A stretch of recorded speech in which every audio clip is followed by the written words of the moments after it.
It is my privilege to introduce tonight's distinguished speaker, Ambassador Samuel Lewis. Ambassador Lewis's career serves as an exemplar of American foreign policy expertise and statesmanship. A cum laude graduate of Yale with a master's degree in international relations from the Johns Hopkins University, Samuel Lewis has served for 31 years with the U.S. State Department. As ambassador to Israel during one of the most critical periods in the history of that nation, he was an important participant in the Egyptian-Israeli negotiations which led to the Camp David Accord and the historic peace agreement between Israel and Egypt. During his long and distinguished diplomatic career, Mr. Lewis also served as Assistant Secretary of State for International Organization Affairs, as Deputy Director of the Policy Planning Staff, and as a senior staff member of the National Security Council. One of the most highly recognized experts on foreign policy issues, Mr. Lewis has contributed his extensive knowledge to some of the most important research agencies in the country, including the Johns Hopkins Foreign Policy Institute, the Brookings Institute, and the Dayan Center for Middle Eastern and African Studies at Tel Aviv University. Ambassador Lewis also served for more than 5 years as President and Chief Executive Officer of the United States Institute of Peace, an independent U.S. government agency established by Congress to promote peaceful resolution of international conflicts. In February of this year, he was named Director of the Secretary of State's Policy Planning Staff. Ambassador Lewis is the recipient of numerous prestigious awards from the U.S. Department of State, including the Wilbur J. Carr Award for Extraordinary Service and the William A. Jump Award for Outstanding Service in Public Administration. He also has been awarded honorary doctorates from several prestigious universities, including Hebrew University, Tel Aviv University, the Weizmann Institute of Sciences, and the Baltimore Hebrew University. The Baltimore Council on Foreign Affairs is most fortunate that this distinguished American diplomat, statesman, and scholar has accepted our invitation to speak to us this evening, and it is a great honor for me to welcome to the podium Ambassador Samuel W. Lewis. There are Arabs and Israelis meeting with leaders of some 35 other countries in a whole variety of working groups almost weekly in various capitals around the world, looking ahead past the time when these treaties will be achieved, we hope, to the kind of multilateral regional cooperation on water and economic development and environment and arms control that will add the substance of peace to the documents that the peace treaties themselves represent. The administration is fully committed to stay with this until we succeed. And part of the strategy has been to renew the strength of the U.S.-Israeli relationship, which had been somewhat frayed toward the end of the last administration, and regain the close working relationship between Washington and Jerusalem, which is essential if the Israeli government and people are to be led to make the rather difficult choices that they have to make in order to achieve peace with their neighbors, for peace carries risks, and the Israelis are very conscious of the history of this conflict. President Clinton said early on, when he first met with Prime Minister Rabin in the White House last spring, that if Rabin and the Israelis were ready to take the chances for peace, the American task above all was to help reduce the risks. And the meeting between the two leaders just a few days ago in Washington demonstrated that the administration has picked up that challenge and is doing a number of things to try to reassure Israel about its security concerns, which will go on after treaties. or even with peace formally achieved, as I believe it will be within perhaps months, certainly very few years, there will still be a very disorderly region with a hostile Iran and a wounded lion in Baghdad and other dangers still to be confronted. So peace will not mean total disarmament any more than peace after World War II permitted us to engage in total disarmament. But the promise of peace for the nations of the Arab-Israeli region is beginning to come home to the peoples in that region, and the enemies of peace, who are many, I believe, can be thwarted. The fourth major priority is a regional commitment to two different regions, Europe and the New Asia. I want to talk about them both together because they are very different stages in their development, but they represent the same kind of conviction that American leadership in communities of somewhat like-minded nations can achieve great things. We have an old alliance in Europe which now has to adjust to a new world. And at the NATO summit coming up in January, we'll begin that process, not yet of adding new members to NATO, but of adjusting NATO's role to add security reassurances of various sorts to the newly independent nations of Eastern Europe, and to readjust NATO's military missions to deal with the kinds of threats of internal conflicts within the region and ethnic strife of the Yugoslav model, which is the most likely need for NATO military intervention in the decade ahead. We have a lot of work to do to turn an alliance which was created against one massive foe with a nuclear threat to a different kind of alliance, an alliance directed toward trying to stabilize a shaky region threatened with kinds of implosions in the wake of the demise of the Soviet-sponsored systems that all these states had imposed upon them. So we have to redefine the mission, and we have to readjust the way we lead within that alliance.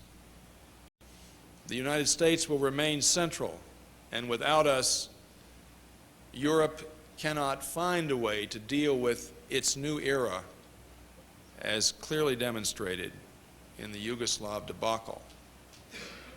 But with the United States, committed and yet cooperating with others in new ways, other Yugoslavias can be avoided. And that's the challenge for NATO in the years just ahead. Meanwhile, in the Asia-Pacific region, as demonstrated at the APEC summit, we've turned away from decades of thinking of how to stop dominoes from falling to communism. You remember the domino theory of Southeast Asia of not too many years ago. Turning away from that kind of foreign policy emphasis to building a broader community of nations, very different in their social structures, political systems, but all sharing an increasing commitment to open economies. This kind of community will always be a great deal looser. One doesn't see a NATO alliance in Asia, and yet the security challenges are there and have to be met not only by the United States but by others.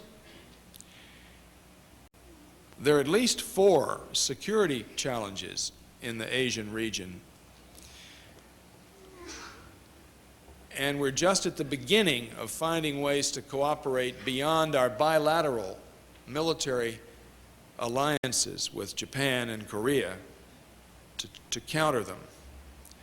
And all of them require a continued determination by the United States to stay the course in Asia, to keep some troops in Asia, to keep some bases in Asia, and not to be misled that because today their security threats are confined on the surface to North Korea, that this enormously vital, energetic, and increasingly economically powerful region will be always as peaceful as it is today. There's the problem of potential proliferation of weapons of mass destruction. There's the question of how we support effectively broadening of democratic institutions in countries which have little democratic tradition. There's the question of how to engage in regional and sub-regional dialogues with friendly countries about potential security challenges without attempting to erect rigid alliances.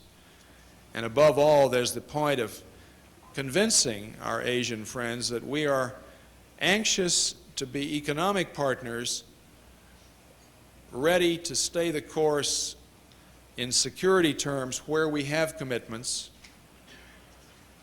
but that we are not intending to try to run their lives, a theme which permeated the meetings in Seattle. I think the first meeting was quite a success. Clinton's phrase, "we're dealing with dynamos, not dominoes," is kind of alliterative, but it also shaped the psychology of those meetings. There are those nations in the Asian Pacific area afraid of this sudden turn of American interest in their direction as suggesting we're trying to impose a new Pax Americana of a threatening sort on their societies. What we are doing is trying to hitch our economic future not just to our hemisphere and to Europe, but increasingly to the most dynamic part of the world where trade is far more dominant than with any other region today. So both in Europe, where we will have fewer troops, but no less a commitment to our collective security purposes against threats one cannot wholly anticipate, and in Asia, where our leadership role has to be played pianissimo at times, but solidly and consistently. We're opening to the two regions of the world policy directions which will lead, I think, to a kind of foreign policy priority system which matches the new character of this world in which we're now entering. And then, of course, there have been three black sheep on the foreign policy agenda for the last year: Somalia, Bosnia, and Haiti. I wouldn't begin to argue that they've been great successes. I was at a meeting last night in Washington where Les Gelb, distinguished former correspondent and government official and now the head of the Council on Foreign Relations in New York, gave a talk. And Les made an interesting point. He said, you know, it's been little noticed that there's much more continuity between the Bush and Clinton foreign policies than people have realized. Both administrations did quite well, or are doing quite well, on the same large challenge issues: Russia, Middle East. And both administrations have done, let's say, not so well, to put it delicately, on the same second-order issues which have dominated the public debate over much of the past year: Somalia, Bosnia, and Haiti. There's something about all three of these very difficult situations which we ought to note. you can really look at them together because they all deal with the problem of conflicts within states, among peoples, and the difficulty that the United States and the Europeans and the United Nations and the OAS have all had in finding a way to help solve internal conflicts, intervene in internal conflicts, intervene to restore democracy, intervene to recreate rational government institutions, stop the killing among ethnic rivals. None of us, certainly not our own government, have found the answers yet for intervening effectively in these kinds of situations. It's very difficult to use military power as a great power in such a circumstance. In Desert Shield and Desert Storm, President Bush was dealing with a clear-cut case of aggression across a frontier against a small country. And there was a large conventional army to confront. And he did a magnificent job of mobilizing a coalition to defeat it. Those kinds of questions, while they are dramatic, are simple. The Somalias and the Haitis and the Bosnias of this world, neither your government nor, I think, the government, the experts outside government have yet quite figured out the proper role for the international community. For tragedies of this kind, when they're already on you, when you inherit them in midstream, you certainly have to do what you can. And I think in the beginning of this year there was much more illusion about what could be achieved at minimal cost. And there's been a steep learning curve in the past 10 months, not only in the government, but I think also in the public and in the Congress. And what we learned from these tragedies is the greater importance of trying to prevent them, to get ahead of the game, to find kinds of preventive diplomacy steps and preventive deployment of United Nations observers or forces to inhibit internal conflicts from erupting, for once they do erupt, they're devilishly hard to contain.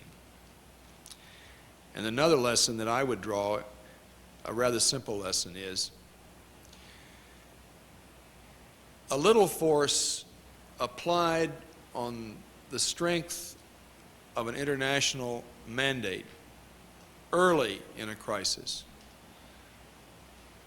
has much more chance of solving or stopping an internal conflict than a lot of force later on.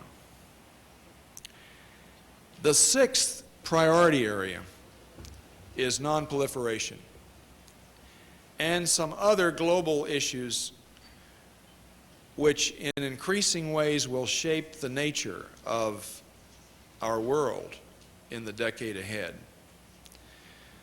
This administration has upped the ante on its non-proliferation priority. It's trying very hard in a lot of different regions to inhibit the spread not only of nuclear weapons but also of other weapons of mass destruction, and has, for example, brought effective pressure to bear on India to halt the sale of certain on Russia to halt the sale of certain technologies to India which were worrisome, applied sanctions against the Chinese for the breaking of agreements on the export of missile technology, has mobilized through the United Nations and through our NATO allies pressures on a number of rogue nations to inhibit this spread of this technology beyond the borders it has already engulfed. Now, I don't think any of us can be very optimistic that no other countries will acquire nuclear weapons in this decade. We can know for sure that there are at least a dozen countries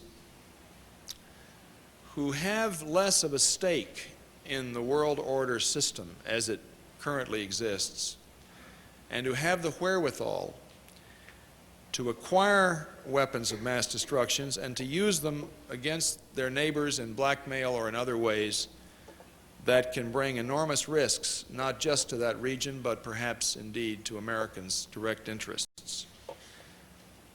We have to work collectively on this problem. It sometimes cuts across the commercial interests of our friends and our allies, and we have to argue with them a lot about where those interests conflict. But there's no question that this issue is the biggest single security issue for the international system of this decade. And the growth of terrorism in some regions, and the degradation of the international environment, and the burgeoning population growth in certain regions, and the enormous number of refugees now on the world's rolls and growing. These are global questions which we can only cope with as a nation in cooperation with our friends and allies and with international institutions, but they all take resources, and they all compete for the scarce resources that Congress has to allot. And yet I think we cannot believe that a decade from now, unless we address these global questions as well as the ones more directly impinging on our vital immediate interests, that the world in which we live will be a more dangerous and more unpleasant and in some ways much more frightening world than the world of the early 90s. Now, with those 6 priority areas, the administration is attempting, I think, to address the right questions. There are a lot of other questions. And the fact that you don't mention a lot of other problems doesn't mean that your diplomacy as a nation doesn't have to somehow cope with them. But it does seem to me that the trick for any administration is to try to keep its eye on the big issues and do as well as it can with the others. And I would submit that with all of the lack, often advertised, of a neat description of an international global strategy, that this is a world in this era which lends itself to setting priorities but not to setting conceptual frameworks. I don't believe in conceptual frameworks for the world. I do believe in sensible policies toward regions and toward issues. And I think these are the right priorities. Let me come back finally in conclusion to this question of public opinion and go back again to that period of the late 1940s when we were tired of our involvement and when an extraordinary group of leaders managed to resuscitate and redirect our energies abroad at a time when we wanted to concentrate only on our own concerns at home. This Times Mirror Center poll is very disturbing because what it reveals is that there is an enormous disagreement among the opinion molders in this nation today about our international vocation. A few quotes.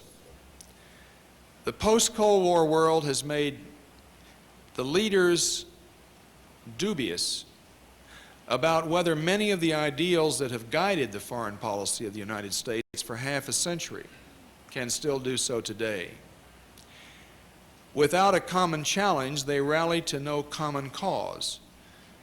They perceive instead a much more diffuse set of vital U.S. national interests. And at the same time, the general public, as distinct from the influential elite leaders, are distinctly more pessimistic, more inclined to isolationism, twice as high in their desire to see the U.S. withdraw from any pretensions at a leadership role, as were the leadership groups themselves divided. And about two-thirds of both the public and the leaders expressed dissatisfaction with the way things are going in the world generally and the way we're addressing it in particular. The fascinating thing to me was the one thing on which all the leadership groups and the public all agreed was that the number one foreign policy priority for the United States was strengthening our domestic economy. And in some respects, therefore, it's a lot harder today than it was in 1948, 49, 50 to rebuild a consensus about America's vocation in the world than it was in that era. That was an era, let me remind you, of huge pent-up demand, burgeoning economic growth, a new world opening for families. There were elements of recession at times. But throughout the late 40s and early 50s, the pent-up demand of World War II was carrying us forward into a new level of domestic prosperity. And it was in that context that it took 4 years to figure out our role in the world. I don't have to tell any of you that the economic facts are different today, so it's not surprising that foreign policy is going to be judged by our nation, I believe, as much in terms of what it does for us as individuals at home as for what it does for our nation abroad.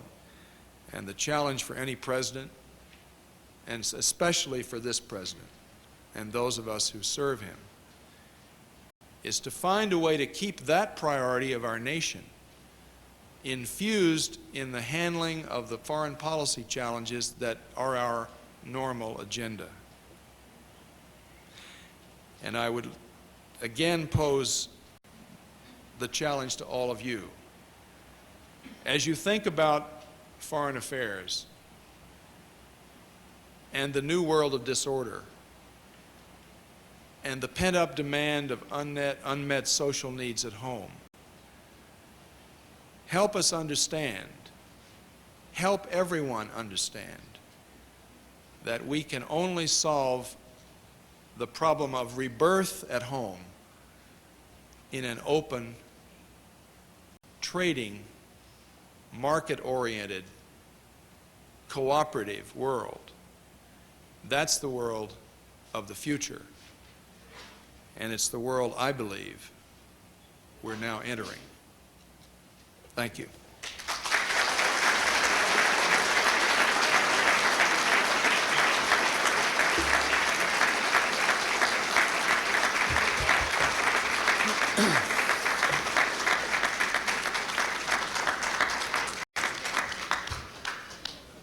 Thank you very much for, I think, a truly wonderful presentation. We started a few minutes late. We're at the end of what would normally be our period. And so those of you who must leave to keep your normal schedule, please do so at this time. But let me ask you, Ambassador, if we might have 10 minutes more for questions, perhaps. The floor will be open for 10 minutes of questions. Yes, at that microphone. Ambassador, this is maybe a personal question, but maybe a lot of people feel the same way. The Clinton administration seems to feel that they've done a very good job on foreign policy when it comes to theoretical things long term.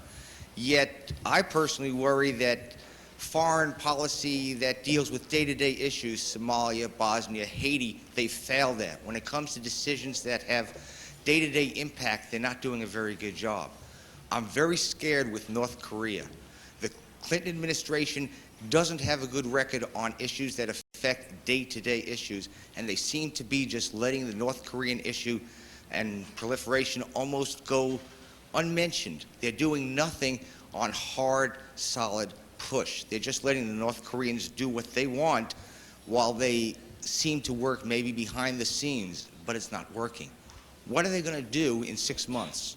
What are they going to do today to make sure that North Korea doesn't develop nuclear weapons and then do something with them. To repeat the question, I believe that the question is, what is the administration doing on nuclear weapons in North Korea? Well, actually, Now, I know the deeper question is whether the administration is capable of dealing with short-term issues, which is implicit. Yes. well, I would say that there's very little philosophy around the State Department, in my experience, and daily problems are what the business is all about.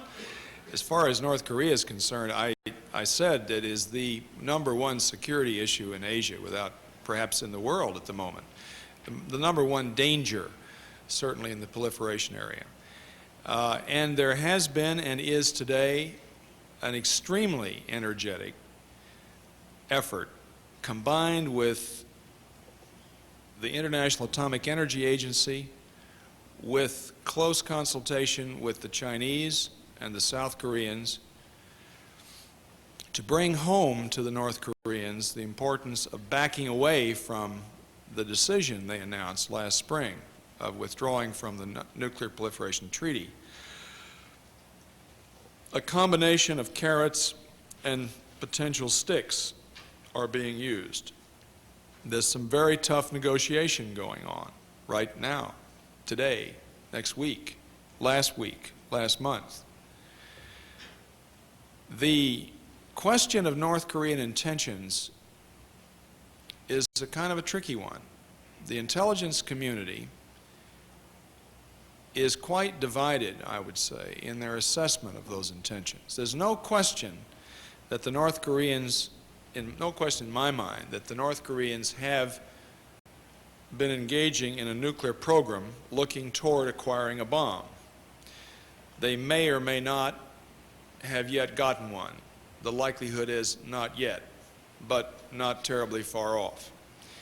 And our experience with Saddam Hussein doesn't give us any confidence that, particularly with an enormously secretive society, the toughest intelligence target in the world actually is North Korea. We can't be sure we know everything that's going on anyway. So the danger is growing and very great. The South Koreans and the Chinese and the Japanese, who are the countries most immediately threatened by that potential nuclear power, are extraordinarily anxious that we diagnose the problem correctly. This North Korean regime is broke, going into a succession crisis with a new son of the old leader attempting to establish himself. They have failed completely as an economic system and are running into the ground. And the fear of that regime is palpable. Fear of what will happen to it as a regime in the years immediately ahead. One theory is that they are seeking the nuclear weapon as a last resort to save the regime against what they anticipate a crisis with South Korea in the not very distant future. Another theory is that they are seeking the bomb to intimidate and ultimately perhaps renew domination over South Korea. Whichever theory is right, we have the potential weapon of tough economic sanctions, which has to be put in effect by the UN Security Council, if they are put in effect. We have the problem of reassuring this paranoid, closed regime, and at the same time making clear to them what the limits of their nuclear behavior can possibly be. We need to get the inspection system of the IAEA operating again. We need to make clear that there are penalties for continuing to try to evade it. But at the same time, in the view of our friends in the region, it is also important not to back this paranoid regime into the kind of corner where it will feel its only option is to launch an attack on South Korea, which it would lose, but which would destroy much of Seoul and wreak havoc in one of the major allies and friends of ours in Asia before it was over. Diplomacy is a tricky game, and you do need the threat of force often to make diplomacy effective. But you also need to be careful not to provide people, when they are truly paranoid or afraid or dangerous, with no options other than force. And that's what we're attempting. It is by no means being ignored. And I think that there are some signs that the diplomatic combination of diplomatic pressures and moves supported by the powers in the region and by the International Atomic Energy Agency and by our own determination will have an effect. But the game is still very much in play, and it's a dangerous game. We're so short on time, we won't allow a follow-up. Yes, sir. I appreciate the 6 priorities you've established, and I'm just wondering if you might consider a 7th in our relationship to Central America, Cuba, and South America. Especially, we have now the prospects of NAFTA being able to produce the kind of things that it promises. But at present, in Cuba, the boycott is still on. In Nicaragua, the government is still keeping the people under arms. And in Quintana Roo, Campeche, and Chiapas, Mexico, yesterday, there were supposed to have returned 1,347 refugees into Guatemala in the Ixcan jungle. They couldn't return because the government still has its forces there, and it had agreed to remove them. Now, what can be done in each one of these instances to those people who are really our very close neighbors? You know, I think anytime you start listing priorities, and I try to indicate this, I think you get into a problem, because anything you don't mention, you're not implying you don't have to deal with it, or that it's not important. In fact, I think there are some important issues in Nicaragua and Salvador and Guatemala, certainly in Haiti we know about, and in Cuba. And there's a lot of diplomacy going on around all of them, as a matter of fact. We have something of a success in Salvador and Nicaragua, which are now beginning to fray and show signs of going bad. And so the real effort in those 2 countries is to reinforce the peace structure, which was put in place really in the last administration with a great deal of effort by the UN and the OAS, and not allow the Guatemalan situation to deteriorate. Our instruments are not great, but they do have an importance for the United States, not only because of their proximity to us, but because of the nature of these problems intrinsically. And Latin American policy, I would say, is being addressed very energetically, but I wouldn't say that Latin America, beyond the question of NAFTA and opening free trading relationships with more and more of our Latin friends, is one of the top 6 priority areas that I mentioned. But it doesn't mean that a lot of energy isn't going into it, just as I would say about parts of Africa, South Asia, areas in Southeast Asia, other issues in the Far East. So I'm not an expert on Central America, but I do know that there's a lot of attention going to the very questions that you've just addressed. In order to be consistent with our hour and 10-minute session time limit, we'll have only 2 more questions. First at that microphone, ma'am, and then you, sir. Could you please describe, Ambassador, the State Department's present interest in the development of non-lethal weapons to be used in accomplishing foreign policy? Well, one of the things we don't do in the State Department is develop weapons. We sometimes like to try to get rid of weapons, but that's not an area that we deal with. I'm sorry. What would that be? Strictly Department of Defense? or- Yes, Okay. yes, would be. Yes, Well, sir. what do you feel personally about non-lethal weapons? I don't know much about them, Yeah. to be very honest. Okay. I mean, I think that if by non-lethal weapons you mean kinds of weapons that stun instead of Yes, kill, exactly. certainly in internal order situations, civil wars, police problems, dealing with riots and the rest, and we see in a lot of countries, friendly countries, who don't know how to deal with internal disorder without killing a lot of their own people in the process. I do think that police training programs, use of better crowd management techniques, Yes, sir. shields, and things of that sort are extraordinarily important, and they don't get very much attention in the world. But it's not really something that the State Department, I must say, is It wouldn't be involved part of your with. policy, but thank you very much for your... Our last question, yes, sir. Both Secretary of State Christopher and President Clinton have publicly stated that unless there is some palpable improvement in the human relations situation in China, that they probably, or at least they implied, that China potentially could lose its most favored nation status. And the APEC conference, Mr. Clinton was told in effect that, what's human relations have to do with trade and, why, please butt out of our affairs. What was your response to that? Not the first time we've heard that from countries, I might say.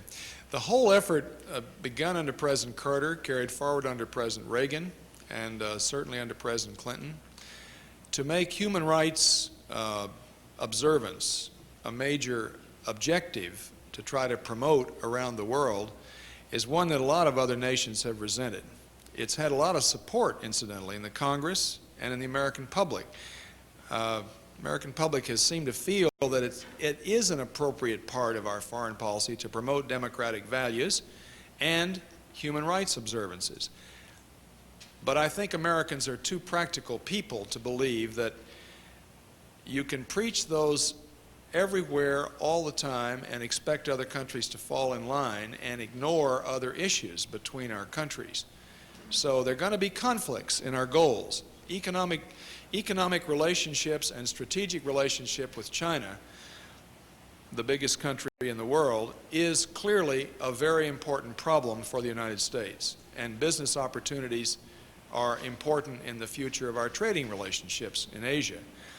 At the same time, the Tiananmen Square massacre made such an impact on the American psyche through the benefits of television that there was an upwelling during the Bush administration of determination to lower our relations with China until China somehow made amends in its human rights policies. And for 3 years, we've been attempting to achieve that, and very little improvement has been noted, though there has been a bit.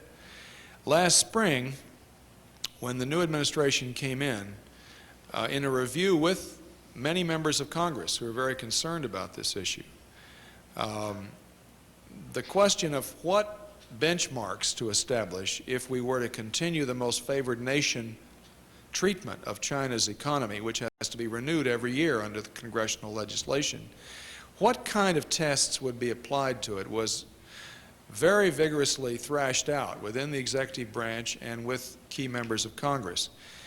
And when the MFN was renewed last spring, China was put on notice that we wouldn't be able to renew it again this coming year unless there was improvement on a variety of kinds of tests, not looking for perfection, but looking for improvement in the ways in which the Chinese are living up to obligations they've already assumed under international human rights agreements.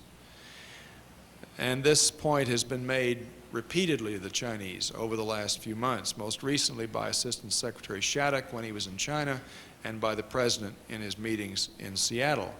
The Chinese view is this is none of our business. But the Chinese are also practical folks, and they're very good negotiators. And we have a lot of experience in finding the Chinese being very tough and resistant when you first raise a series of issues. But if you have a reasonable negotiating position and there's something in it for them, they sometimes find ways later to make some accommodation. And what we're looking for is enough improvement to permit the President to recommend that renewal next June. The Chinese know what kinds of things we're looking for and what the Congress will be judging on. And ultimately, this is a congressional decision, not just an executive branch decision. But the balancing of our economic and strategic interests in China, which are very great, with our commitment to our own ideals and the views of our public, is a continual balance, and we have to wrestle with it in a lot of countries. Where a country is big and rich and powerful or potentially a good customer, there are lots of countervailing pressures from our manufacturers who want to sell there, arguing the case with those who put more emphasis on human rights treatment. And eventually, in our system, somehow, the play of those forces produces a policy compromise. And that's essentially the track that we're on with China right now. Mr. Ambassador, I think we've been privileged this evening. Thank you.